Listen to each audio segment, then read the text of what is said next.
Op turns to a local subreddit for help when his brother gets trapped in the Buffalo blizzard of 2022, which claimed 47 lives. Another user saves his brother and recounts the experience in which they almost became the 48th and 49th lives lost. Editor's note: for some general info, Buffalo, New York, is known for its snowy winters, but the blizzard of 2022 has been called the storm of a lifetime. 48 inches, 122 centimeters, of snow fell in about 48 hours. With the wind chill, the temperature was minus 30 degrees Fahrenheit, minus 34 degrees Celsius. The conditions were so bad that emergency services were suspended. 47 people died. Original post by you/Junzeman. Op made a post in r/Buffalo that was titled, "I need urgent help. My brother has been stuck in his car since the afternoon. He is near X address and is running out of gas. We have tried our best to contact the fire department, police, and tow companies but haven't received any help yet.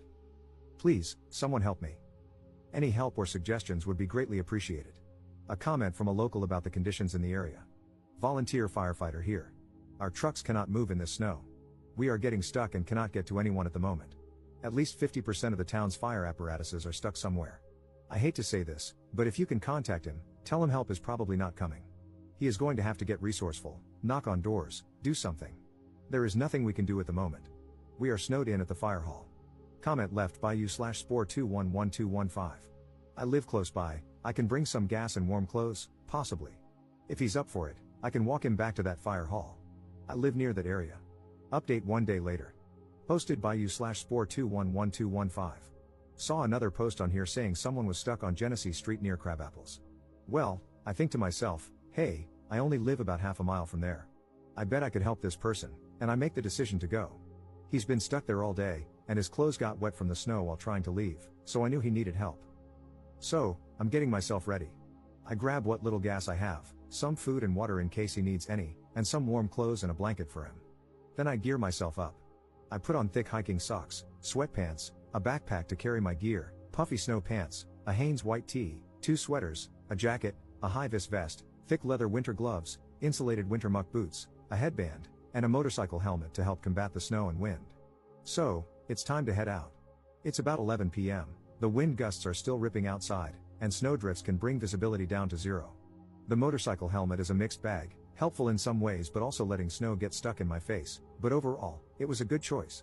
Now, let me tell you, going to get this man was difficult. I'm a taller man myself, so the snowbanks weren't as much of a struggle for me, but unfortunately, when the snowdrifts reach up to my mid-thigh and every step has my foot dropping all the way down into the snow with no resistance, it turns just walking into a big task in itself. So, I'm making my way down the street, and it is difficult. I get that I'm wearing a motorcycle helmet and that it's hard to breathe in, but even when the visor was lifted, it was still hard to breathe, not only because of the snow constantly blowing in my face but also because walking itself was exhausting. I'm in decent shape, but trudging through those drifts is no easy task. Eventually, I make it down my street and a few streets over, switching between easier and near impossible spots of walking along the way.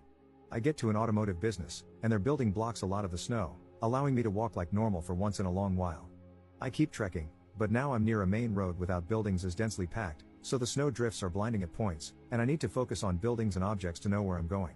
Eventually, I make it to the man's car after a good 40 minutes of walking, even though I only traveled 0.6 miles.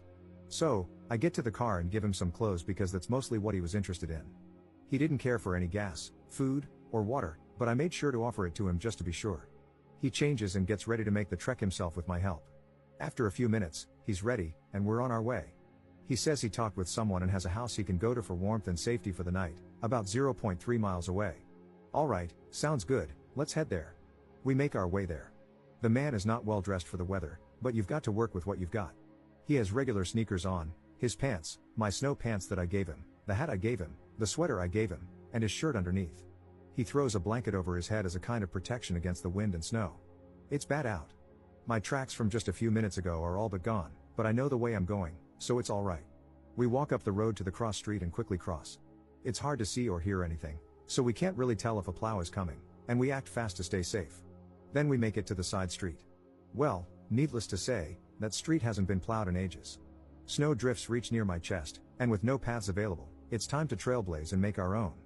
We need to make it maybe 9 or 10 houses into the street, but with snow like this, we're barely progressing at all. I'm dressed for the conditions, so I'm only getting tired. The man I'm helping isn't doing great. Snow is accumulating on his face, and he occasionally falls into the snowbanks and needs to recover.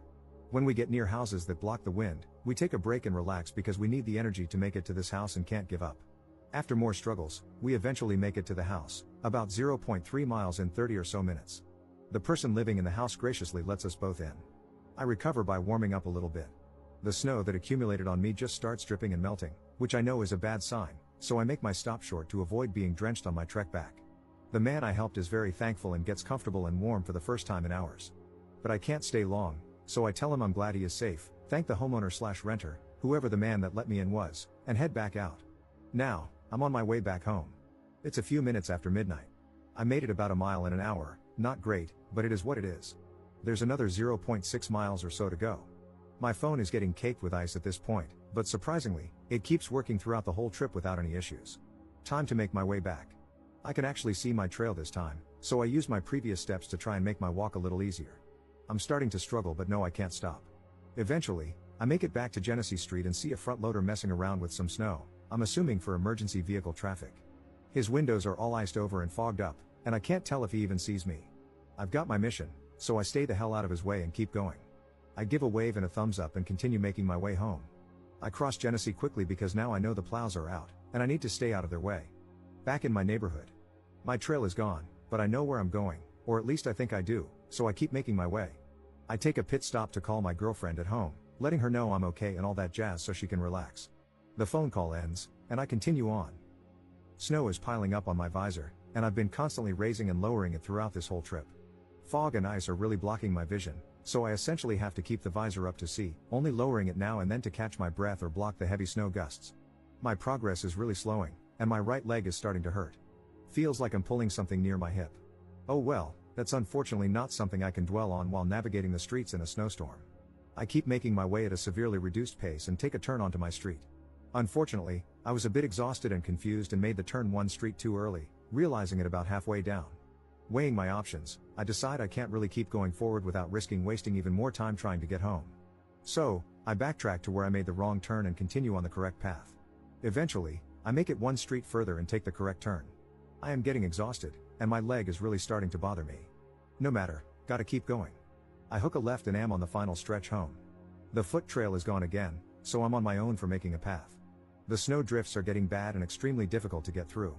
I start counting my paces and can only make between 10 and 25, usually only 10, before I need to stop and catch my breath. Gotta keep going. That trail's on for a while. Eventually, I start walking right up against people's houses if the snow drift has made a path where there's less snow. I'm close to home but very, very tired. Thankfully, for the most part, the snow is at least at my back on this path. I keep struggling but can't give up. I am making nearly no progress, but I gotta get home. Eventually, I can see my house light but still have little energy to make it there. 10 steps. 10 steps. 10 steps. I'm close. I see the last section of snow near my house. 5 steps. My leg is really hurting. 5 more steps. Boom. Home. I am exhausted and ready to drop. I make it in the door, and my girlfriend helps take off all my clothes, backpack, and whatnot. I'm caked in snow but stayed warm throughout. I try to take my helmet off, but the snow caked onto the back of my head so much that my hair had ice in it, making it stick together. She had to melt the ice with her hands to get it off. I have her check me for frostbite, and surprisingly, there's none to be found, which I might debate. At the time of writing this, my ears are still a bit numb and have a funny feeling, but nothing of much concern. It's almost like the feeling of Novocaine at the dentist, but to a much lesser extent. Then I relax. She has hot cocoa ready for me as I walk in, and now I just get to relax. I earned this hot chocolate. Mission success, helped a man get home safe and got home myself. A comment from the homeowner who took you/Junzeman's brother in. Thank you man, you saved the guy's life. May Allah bless you. I'm the homeowner you guys came to help. For a second, I thought you were a first responder with your helmet on, lol. It's a happy ending story. The man stayed in my house for 2 nights, and he headed out home this morning. He even helped me clean some snow off my driveway before he left. He arrived home safely, though his car is still stuck on the road. Thank you once again. Second update same day. Posted by you/Junzeman. Last night, I made a post asking for help from my brother, who was stranded in the snow. After posting, I received lots of suggestions and advice. Then, out of nowhere, this man came and offered his help. Shout out to this kind human angel, you/Spore211215, for helping my brother out of the snow in Buffalo last night. This man deserves all the love, prayers, and gratitude for risking his own life to save a stranger. My family will forever be indebted to him, and I just want to help share his story in the hope of spreading some good news during this holiday season. Please help me make this local story known. Thank you, and happy holidays.